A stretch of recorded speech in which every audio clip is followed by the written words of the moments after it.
down the Via Dolorosa, all the way of suffering. Like a lamb came the Messiah, Christ the King.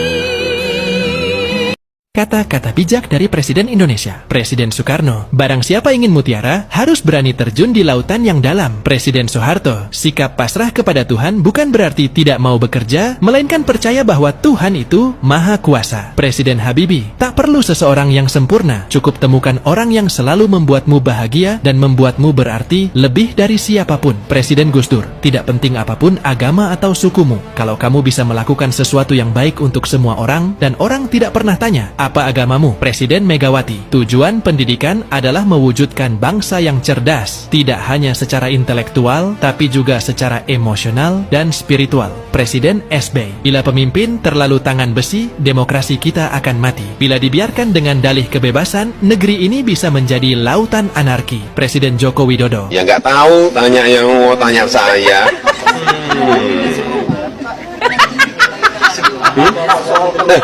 Sebentar, itu anunya.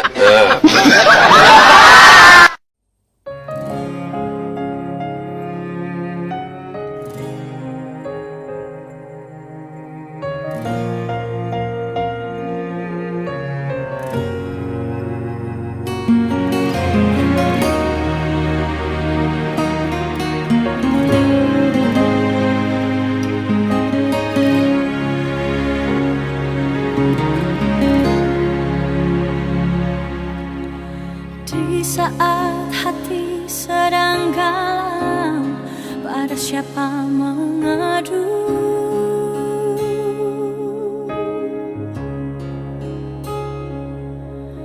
Berharap pada dunia sia-sia.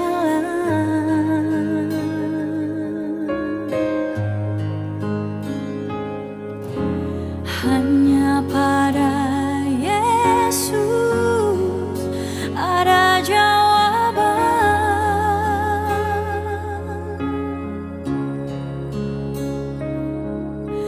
Datanglah padanya yang lelah, diberi kelegaan.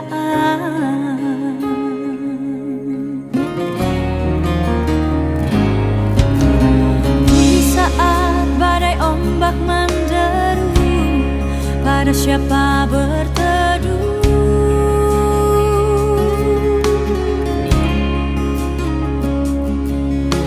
Berharap pada dunia sia-sia.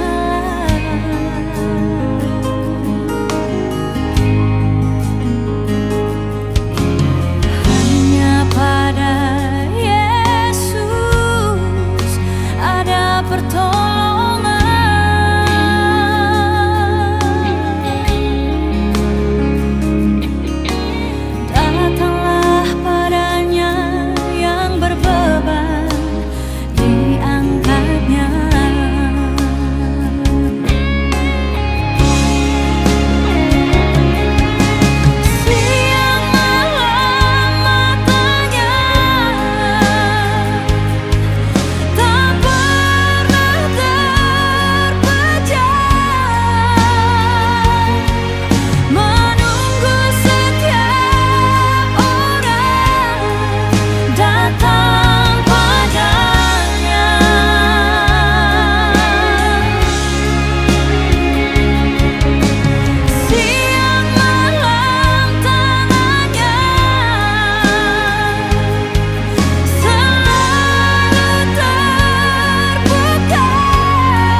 Ku hidup karena anugerah-Mu.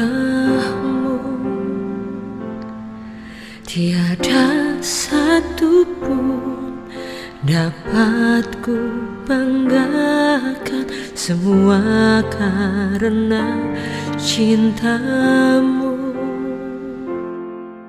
Ini hidupku, pimpin jalanku. Yesus pegang erat tanganku. Ku tak dapat hidup di luar kasih-Mu. Bapa, jangan tinggalkan aku. Engkau alasan selama ku hidup.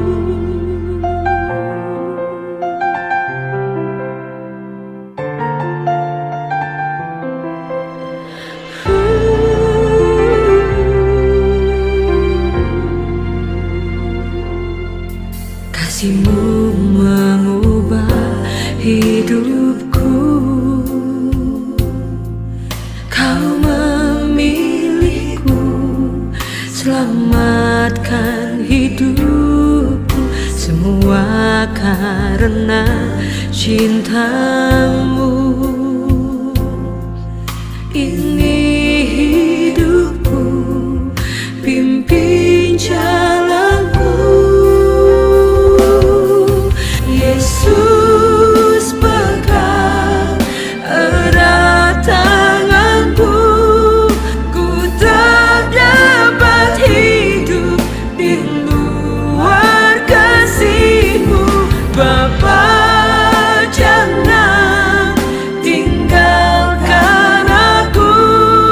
Engkau alasan selama ku hidup. Yesus pegang erat tanganku. Ku tak dapat hidup di luar kasih-Mu. Bapa, jangan tinggalkan aku. Engkau alasan selama ku hidup.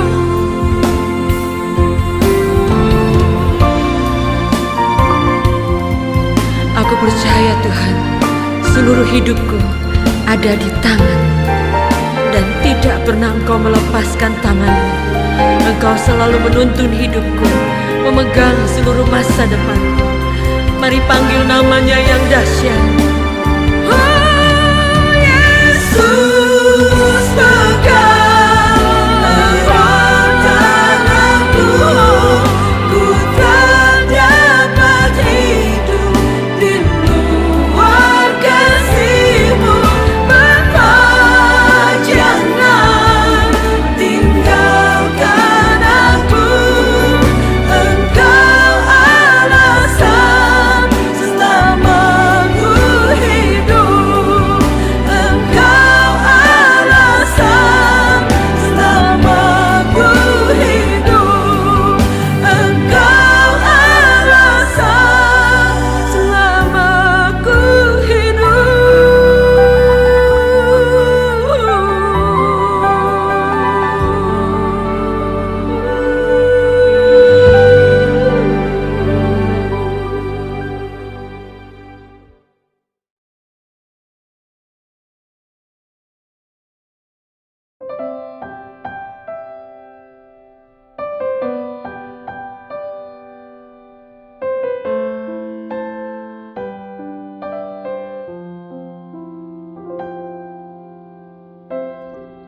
Kau yang selalu mengasihiku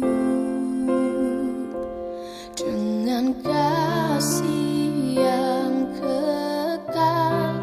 Pengorbananmu membuatku merasa berharga di matamu. Kau yang selalu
Seseorang yang bijak pernah ditanya, apakah yang paling membuatmu bingung di dalam kehidupan ini? Dan ia pun menjawab, jawabannya adalah manusia. Karena dia mengorbankan kesehatannya hanya demi uang. Lalu dia mengorbankan uangnya demi kesehatannya. Lalu dia sangat khawatir dengan masa depannya sampai dia tidak sempat menikmati masa kini. Akhirnya, dia tidak hidup di masa depan ataupun di masa sekarang. Dia hidup seakan-akan tidak akan pernah mati.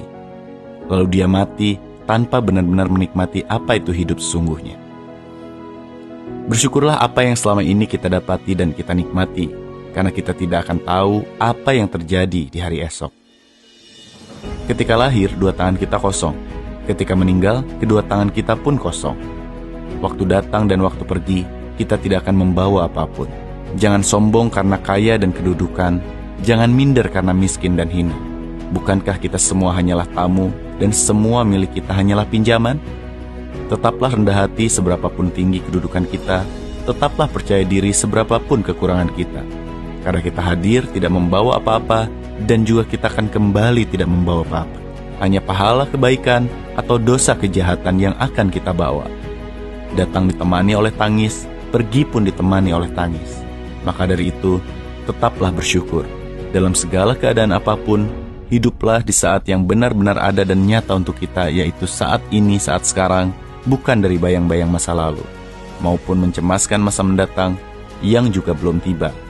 Pemenang kehidupan adalah mereka yang tetap sejuk di tempat yang panas, tetap manis di tempat yang pahit, tetap merasa kecil walaupun telah menjadi besar, serta tetap tenang di tengah badai yang paling hebat sekalipun. Semoga kita semua menjadi pemenang kehidupan yang sesungguhnya.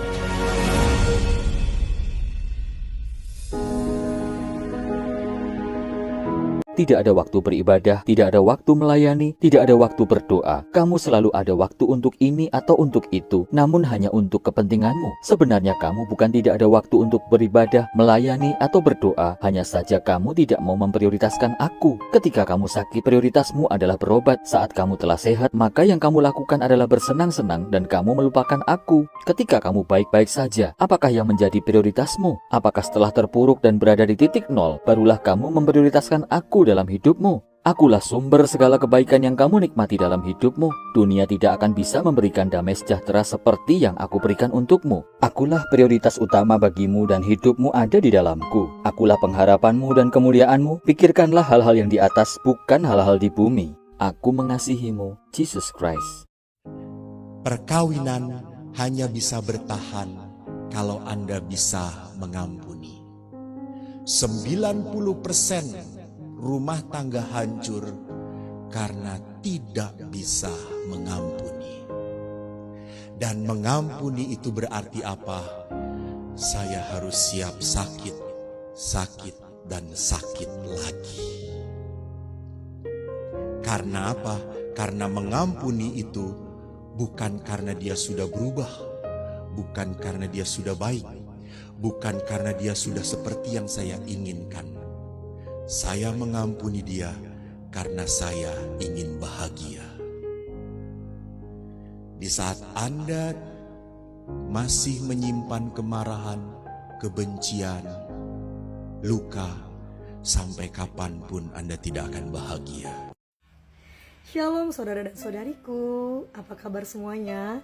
Selamat menunaikan ibadah puasa buat saudara dan saudari yang sedang menunaikannya. Saya Ingwi Rizky Ramadan, senang sekali bersuka cita di dalam Tuhan Yesus pada hari ini karena saya masih bisa menyapa teman-teman dan memberikan kesaksian tentang Tuhan Yesus di dalam kehidupan saya. Dan pada hari ini saya ingin menyapa Kakak Choi yang sudah berkomentar atau memberikan suatu pernyataan di salah satu video saya, yaitu bahwa saya memilih murtad karena ibadah orang Kristen mudah atau gampang.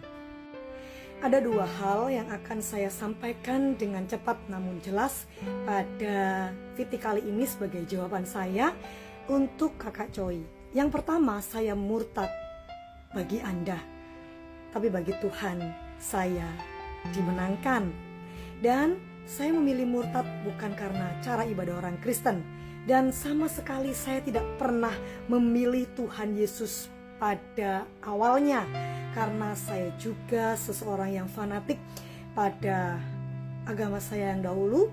Dan saya juga mempelajarinya dengan lumayan mendetail. Karena saya juga sekolah dari TK, SD, dan SMP berbasic agama Islam. Nah, kemudian saya tidak pernah memilih Tuhan dalam hidup saya, tetapi Tuhan Yesuslah yang memilih saya di dalam kehidupan saya. Rohnya yang kudus itu ditiupkannya di dalam hidung saya, kemudian saya merasakan saya kepenuhan roh.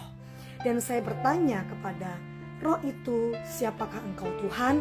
Karena saya tahu bahwa itu adalah pekerjaan Tuhan. Dan dia menjawab, akulah Yesus yang selama ini engkau hina-hina itu. Itu secara singkatnya. Secara jelasnya teman-teman bisa saksikan di YouTube channel saya yang paling awal, di mana saya berikan judul pengalaman pribadi saya pertama kali bertemu dengan Tuhan Yesus Kristus. Nah, itu secara singkatnya ya. Jadi saya tidak pernah memilih Allah, tapi Allah lah yang memilih umatnya untuk menjadi penyembahnya. Jadi tentu saya tidak mengerti bagaimana ibadah mereka. Jadi bukan suatu oh ibadahnya orang Kristen itu enak jadi saya murtad aja. Tidak sedangkal itu saudara memandang keselamatan. Tidak sependek itu saya memikirkan sesuatu hal yang menyangkut keselamatan jiwa ini ya, karena di dunia dan di akhirat loh ini urusannya. Itu yang pertama. Yang kedua, tentang ibadah sendiri. Saya berharap ketika saya diizinkan Tuhan untuk memberitakan kabar baik ini, firman Tuhan ini, saya berharap Anda semua buka hati dan saya berdoa agar Roh Kuduslah yang berkarya di dalam hatimu, karena hanya Roh Kuduslah yang membuat kita semua mengerti apa maksud dari firman Tuhan. Saudaraku, ibadah tidak membuat orang Kristen masuk surga. Jadi mau susah, mau gampang, mau sulit, mau rumit, mau simple, itu tidak berpengaruh kepada kita mau masuk surga atau tidak. Nah, kenapa? Karena kita diselamatkan bukan karena ibadah kita. Kita diselamatkan bukan karena perbuatan kita diselamatkan bukan karena amal dan ibadah serta ilmu kita, serta doa-doa dari siapapun. Tidak. Kita diselamatkan karena anugerah, karena kita tidak layak sama sekali. Kesalehan kita, perbuatan baik kita, bahkan seperti kain kotor di hadapan Allah. Kita ini tidak ada yang bisa menebus dosa kita masing-masing, walaupun perbuatan baik kita itu benar-benar sempurna. Ya, karena keselamatan itu adalah pilihan, adalah anugerah. Kita semua tidak layak. Yang membuat kita selamat adalah pilihan Allah sendiri untuk menyelamatkan kita. Itu yang disebut dengan sola gratia. Jadi hanya anugerahlah yang membuat saya selamat, bukan ibadah saya. Lah, lalu bagaimana? Mengapa saya masih beribadah? Karena saya mengucap syukur, karena saya mau mengungkapkan rasa cinta saya, rasa kasih saya kepada Allah. Karena Allah lebih dahulu mengasihi saya dan mencintai saya mengungkapkannya dengan ibadah, dengan ucapan syukur.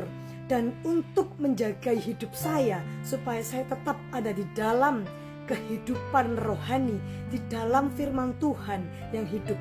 Itulah gunanya ibadah. Tetapi saudaraku, ibadah yang sejati adalah ketika kita mau dan mampu mempersembahkan tubuh kita sebagai persembahan yang hidup, yang suci, yang kudus, yang berkenan di hadapan Allah. Itulah ibadah yang sejati. Jadi kita masuk surga bukan karena perbuatan kita, bukan karena ibadah kita, tetapi karena anugerah. Tetapi kita harus tetap beribadah dan mengucap syukur, karena kita harusnya tahu diri sudah diselamatkan. Masakan kita mau hidup sembarangan, karena kita dipanggil untuk bertobat. Sola Gracia. Saya Ingrid Rizky Ramadan. Sampai jumpa di video-video berikutnya. Shalom, Tuhan Yesus memberkati.